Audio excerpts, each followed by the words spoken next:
What can Ricky Rahne and ODU do for an encore in 2026? Locked on Sunbelt.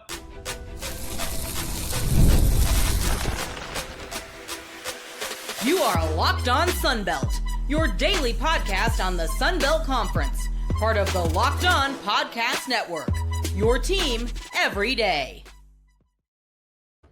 All right, Dave Schultz, Locked on Sunbelt, your teams every day. Today's episode brought to you by ODU. Great organizations win because operations matter, and that's why you should get ODU. Try for free today at odoo.com/lockedon. That's odoo.com/lockedon. Nothing says Locked on Sunbelt than waiting at LaGuardia outside of New York City to get back home to Louisville, but we were all making the adjustments. All right, let's talk about a little Old Dominion. They were really good in 2025, kind of the year everybody was waiting for. They went 10-3 overall, 6-2 in the conference, and one of those things you could kind of see coming and we were kind of hoping to see. So let's recap a little bit as heading into technically his 7th season as the ODU head coach. It is Ricky Rahne. He'll only be coaching his 6th season because they didn't play. ODU opted out of playing during COVID. So he was the tight end coach, which we love to have. Throw to the tight end. You guys know how I feel about that. And eventually offensive coordinator at Penn State. The former Cornell quarterback finally gets his first chance of being a head coach at Old Dominion and had a pretty good first year, right? They went 6-7 overall, but 5-3 in the Sun Belt, lost in the Myrtle Beach Bowl. They tied for second in the East, all right? Actually, that would have been in Conference USA. So then it went in the other direction in 2022, 3-9 and 2-6. So then they made the adjustment, as good coaches do. They bring in Kevin Decker. High-flying offense. I think Fordham was like the second highest scoring and first in yardage in America that year. And so not only did they bring Kevin Decker, who was the offensive coordinator at Fordham, they brought in the backup quarterback and Grant Wilson. And not bad.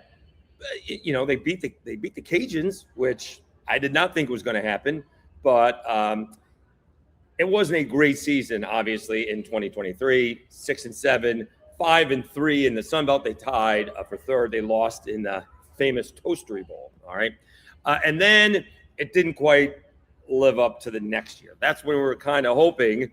ODU was kind of hoping they were going to take that next step, and unfortunately, it did not happen with Grant Wilson because they should have won. They were, again, in a bunch of football games in 2024, including the opening one with South Carolina. Yeah, that's a ball game that ODU really should have won. Grant Wilson kept on turning the ball over, and South Carolina, which actually had a pretty good season that year, wins that ball game 29-23. They lose to East Carolina 20-14. Remember this ball game?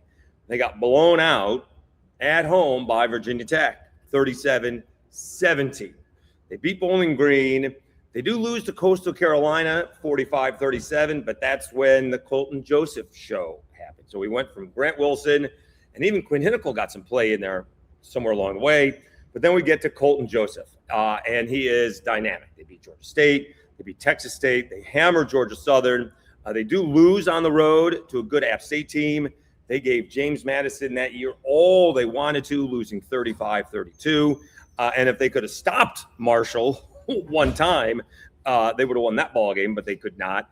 45-35. They did beat Arkansas State to finish up the regular season. All right. They do go 5-7 overall, and you could see some big things. So the big thing coming back into 2025 was Colton Joseph. Was he going to come back?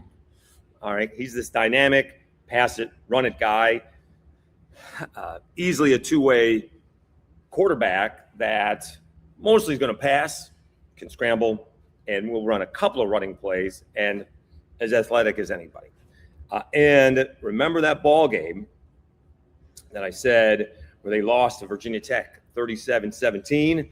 Well, let's go back over the 2025 season. They lost to Indiana 27-14, and nobody at the time knew what that meant. All right, now it's opening day, even not even Labor Day yet, August 30th, and they gave Indiana all they could handle, and everybody just thought, all right, Indiana, Big Ten team, beating a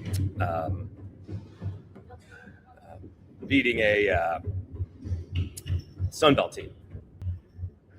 But ODU was in this ballgame, right? They were ahead in this ballgame before a couple of turnovers changed the complexion of the ballgame.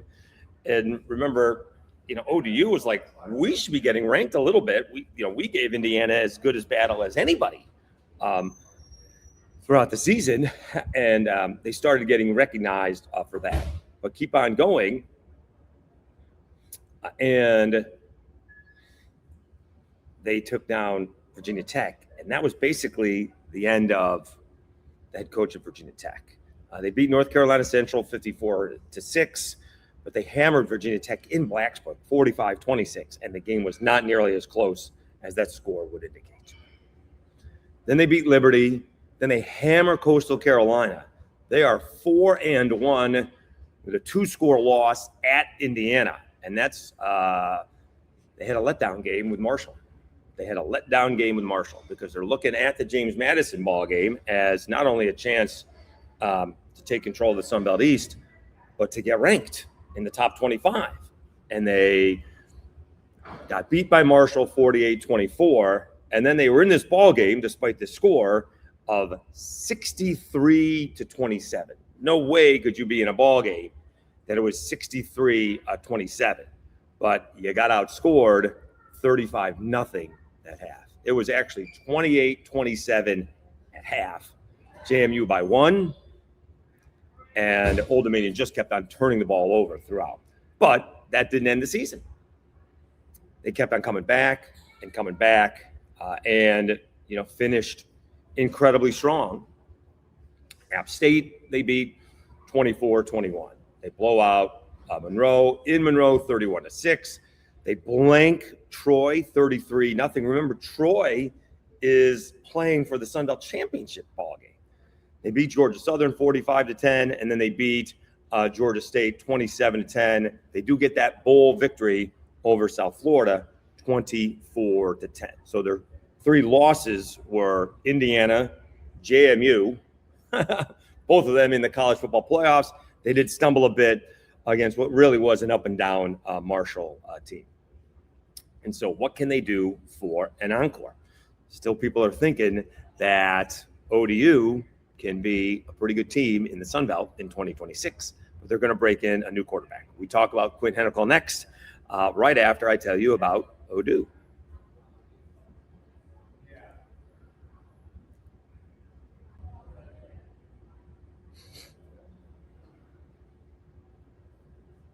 Running a business shouldn't feel like you're trying to connect a bunch of systems that were never designed to work together. One app for accounting, another for inventory, another for sales, and somehow none of them talk to each other. That's where Odoo comes in. Odoo is an all-in-one business management software that brings every part of your business together in one powerful platform. From sales and accounting to inventory and marketing, everything works in one place, helping your team move faster, stay organized, and focus on growing the business instead of managing software. The best organizations know that success isn't just about talent, it's about having everyone working toward the same goal. And that's true in sports, just like business. One thing that really stands out is how this organization got everyone in the same direction with the decision. It just wasn't one player or coach. It was a coordinated effort across the entire organization that made it successful. Something like Cape Verde, getting all the way and coming up just short to the defending champs in Argentina. Great organizations win because operations matter, and that's why you should get Odoo. Try for free today at odoo.com/lockedon. That's odoo.com/lockedon.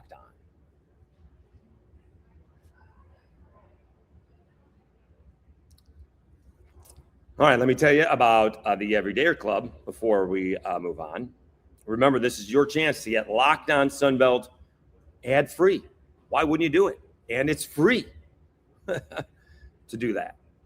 Get your daily Locked On Sunbelt fix completely ad-free by joining the Everydayer Club today. Start your 7-day free trial right now and get closer to your team without the interruptions. Click the link in the show notes or go to lockedonsunbelt.supercast.com, lockedonsunbelt.supercast.com, lockedonsunbelt.supercast.com to claim your free trial. All right, Dave Schultz, Locked On Sunbelt, your teams every day, waiting to get back to Louisville. We got the Jets outside here at LaGuardia. The best part of the Mets season we saw was Citi Field. You can see it coming to the gate, which was pretty cool. First flight was canceled. Hopefully get on the second flight here and back to Louisville here early afternoon. All right, so does Quinn Henicle take over for Colton Joseph? All right, as Colton Joseph, we're worried about him coming back in 25, not coming back in 26. He transferred out. Quinn Henicle, who some people believe he's the fastest guy on ODU, all right, he is going to take over in theory. There's an open quarterback competition, but it's probably going to be Henicle. And it's an important move because I do happen to think the East is more wide open than we believe, or than others believe, all right? We still got JMU, which has got a whole new staff, a whole new team. They have, ODU, I believe, only has one starter coming back as well. Marshall's got, Phil Steele's first team all Sun Belt quarterback in Carlos Del Rio Wilson. So he's up there. We got JMU, ODU, and Marshall. You got a new head coach, a new regime in Coastal Carolina. You have what seems to be off-field issues with App State, not so much on-field issues, but off-the-field issues. So we'll see there. You have an experienced, older quarterback, Max Johnson, we think is going to start for Georgia Southern. We'll see how that goes. And then we'll see if Georgia State, can do anything here in year number 3 under Del McGee. Did I get them all? I usually forget one. And so I think the East is wide open. And so if you can get off to a good start and solidify that quarterback position, it would be interesting to know, and I will want to ask, I tend to ask the coaches, right? If I don't have to worry about that quarterback position, all right, which everybody's going to ask all day, every day, right? Does that allow me to focus on just getting better? Think about the difference between 24 and 25 rather than 25 and 26. Not that these coaches don't do this. And remember, Ricky Rahne did it in midseason, shifting quarterbacks. But if I have a guy when fall camp starts and someone's taking the number 1 snaps, right? Someone's taking the first team snaps. And so if I have that guy, then I can just worry about that guy getting better. Have the other players get better. I did have a coach say it's important to know who that number 1 guy is. So now the number 2 and 3 guys know what their role is, and maybe they're fighting for the number 2 role. But no matter what you do, you can't get the number 1 role. So if you have a bad day, shake it off and come back. And if you have a good day, try to have another good day, right? Don't get cocky. It's like, well, I can get that number 1 job. No, you can't. But at the same time, say the positions are given out. You're the number 2, you're the number 3. This is where we are. We're just trying to get better every day. Don't worry if you have a bad day. We'll come back the next day and do better. And now we can worry about a precision in the offense, right? Are we starting all over again? Henicle's been there for a minute, right? He played a couple of years ago. So he knows this offense, all right, which is now being run by, I did have to look it up. It is Kody Cook. Now, he's been there as well. Cook joined ODU as a wide receivers coach before being the OC now. So he joined him in 2024. So he'll be there for his 3rd season as well, taking over for Kevin Decker, who, wait for it, joined our guy Charles Huff at Memphis. So he's getting paid just a little bit, all right? But really important to see if they can solidify that quarterback position heading into fall camp, and that helps getting off to a good start, right? It would have been interesting to see if that Indiana ball game, now Indiana's going to get better as well, but if that Indiana ball game was week 2 like say after, what was that, North Carolina Central? Would they have played a little bit better? You would think Indiana would have played better, right? And this is the national champion. So, but to play them week 2 is a big deal, right? Marshall's playing Penn State this year, week 1, all right? I think the Cajuns are playing USC, but I think USC has 2 ball games before they play the Cajuns, which is will be playing their second ball game. That's an advantage USC. I think I have that right. Whereas it'd be nice to play that, like, I think West Virginia or what is Coastal playing West Virginia? Why we previewed that with our guy Mountaineer Paul. It'd be nice if Coastal Carolina had that FCS game first. I think they're playing for them, in fact. And if they flip those ball games, he may have had a better shot against West Virginia, who is bringing experience back. And they did have some transfer portal guys come in. Although nationally, not a lot of people are picking big things out of West Virginia this year. I think the over-under for wins was 4.5, maybe 5.5. All right. Maybe a chance to get in on that. All right.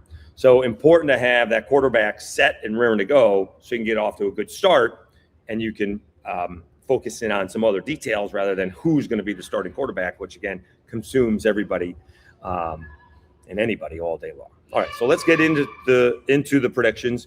What do I think ODU will be in 2026? We'll do that right after I tell you about Indeed.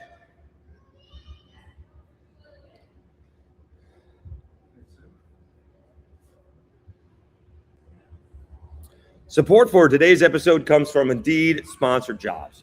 When workplace chaos hits and you need the right hire, Indeed Sponsored Jobs helps connect employers with candidates who match specific needs like skills, certifications, and location. So less time gets spent searching and more time gets spending finding the right fit. People are finding quality hires on Indeed right now. Since I've been talking to you, companies like yours have made 27 hires on Indeed, according to Indeed data worldwide. Usually the biggest difference isn't someone doing more work, it's having somebody who knows exactly what needs to happen and helps everything run smoother. Spend less time searching and more time actually interviewing candidates who check all your boxes. Less stress, less time, more results. When you need the right person to cut through the chaos, this is a job for Indeed Sponsored Jobs. And listeners of this show will get a $75 sponsored job credit to help get your job the premium status it deserves at Indeed.com/podcast. Just go to Indeed.com/podcast right now and support our show by saying you heard about Indeed on this podcast. Indeed.com/podcast. Terms and conditions apply. Need to hire? This is a job for Indeed Sponsored Jobs.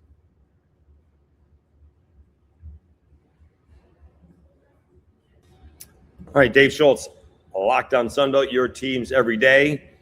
While waiting here for my flight to get back to Louisville, my earlier flight was canceled.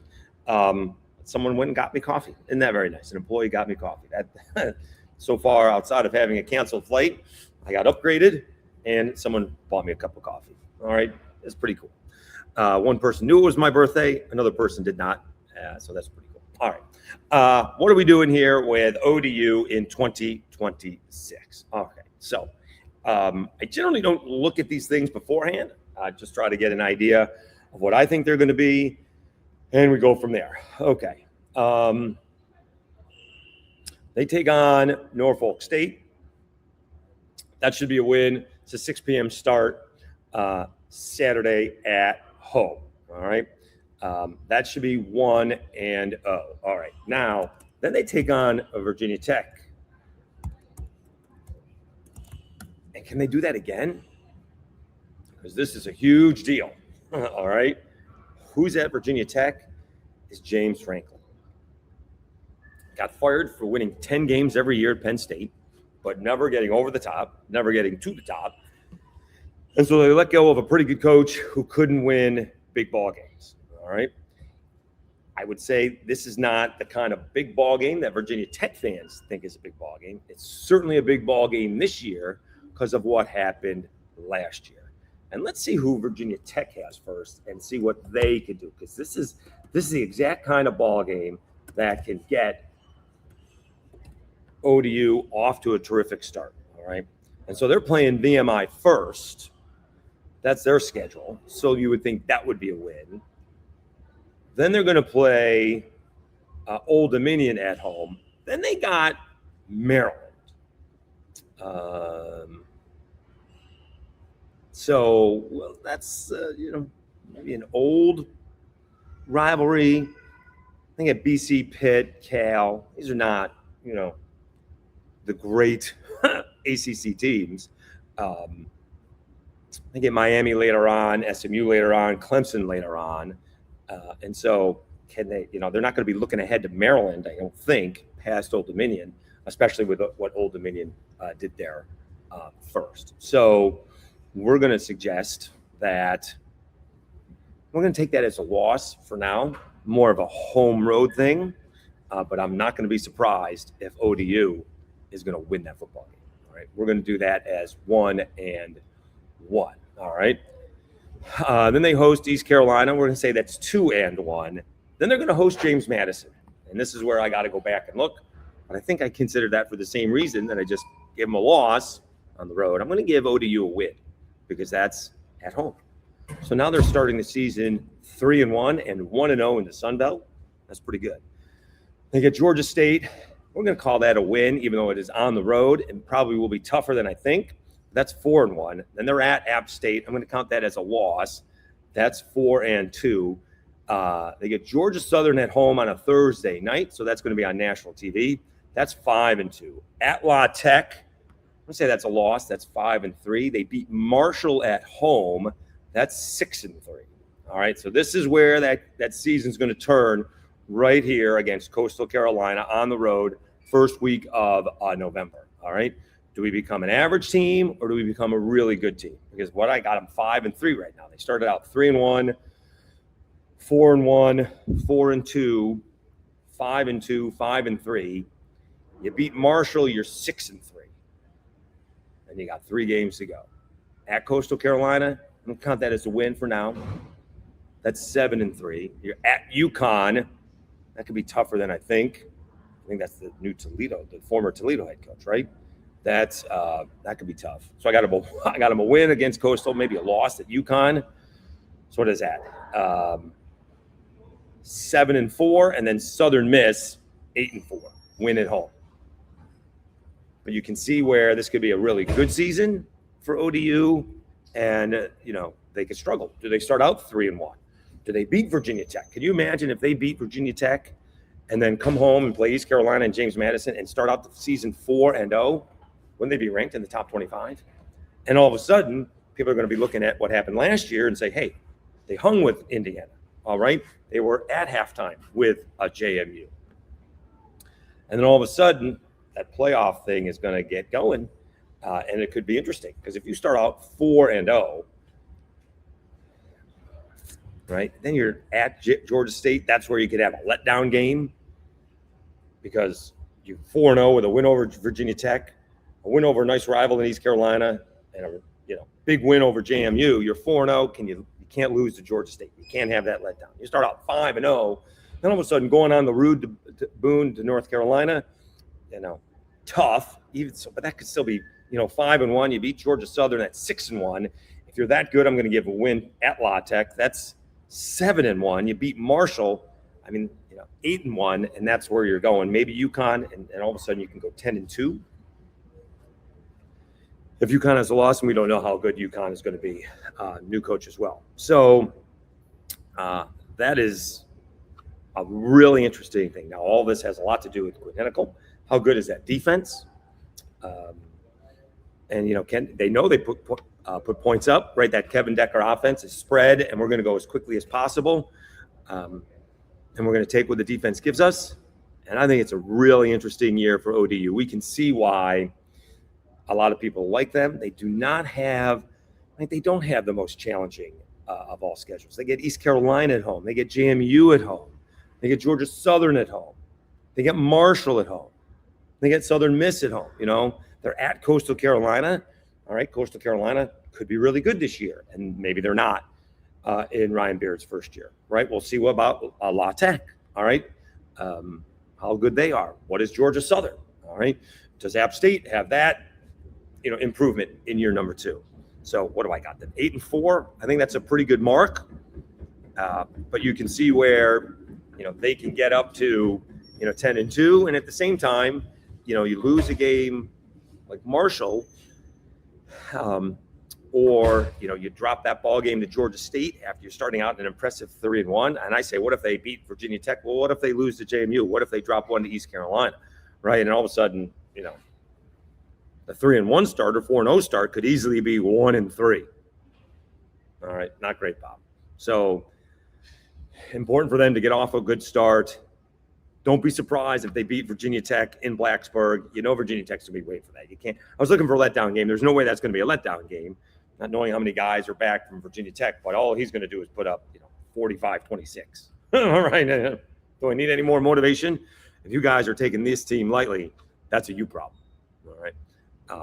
And so it's a big opportunity here for Ricky Rahne. All right. And then you start talking, if he has back-to-back solid years, back-to-back 10-win seasons, then is he going to get the call to move on? All right. I mean, we are jumping way down the road, but that would be the ramifications of having back-to-back really good seasons here in the Sun Belt. So I got 8-4 for ODU. It could be much better. And even one win is much better, right? That's 9-3 is even better. And obviously 10-2 is really good. And then, forget UConn. If you beat Virginia Tech, we're off and running, right? Then all of a sudden you're going to be top 25, and you realize you could very easily be, I don't know about 8-0, but that tough ball game is going to be apt, you think? All right. We need to find out who's going to be really good and who's not. I'm very interested in that. I'm just as interested in, can JMU and ODU be good? Can Georgia State be good? But who is not going to be quite as good? All right. I don't know that yet. Maybe we'll find that out at Sun Belt Media Days, who people think are going to fall a little bit short. Our guy, Scotty Watkins, is really good at that. He'll put up his whole entire schedule and do a whole preseason thing, which I need to do just to keep track of who I'm picking wins and losses. But he just does such a great job covering Southern Miss, and he'll give you all the wins and losses throughout the season prior to the season. So that's what he thinks. He does a really good job of that. All right. We're going to put this together, see if we can get it up before we board our flight here in about a half an hour. All right. Thank you so much for tuning in. Please subscribe. We had some subscribers despite not putting up an episode here for a couple of days. The vacation got in the way of the podcast. I do apologize. I am off on Monday, so we'll easily get another episode up on Monday, and we'll be back at it. We have to try to preview the rest of the conference before Sun Belt Media Days, and we're going to try and get our guy Rocky Boyman, who is covering it for the Sun Belt on ESPN Plus with our guy Matt Stewart. So we'll get him, Rocky Boyman from ESPN, to help preview the Sun Belt Media Days as well. All right, I'm going to go catch my flight, see if we can get this up and posted. Again, thank you so much. And we had that second best numbers for our audio downloads in June. Amazing. And we can only imagine what July and August are going to be leading into football season. All right. Thank you so much for tuning in. You've been watching Locked On Sunbelt, your teams every day. Enjoy the rest of your weekend. We'll talk to you again on Monday.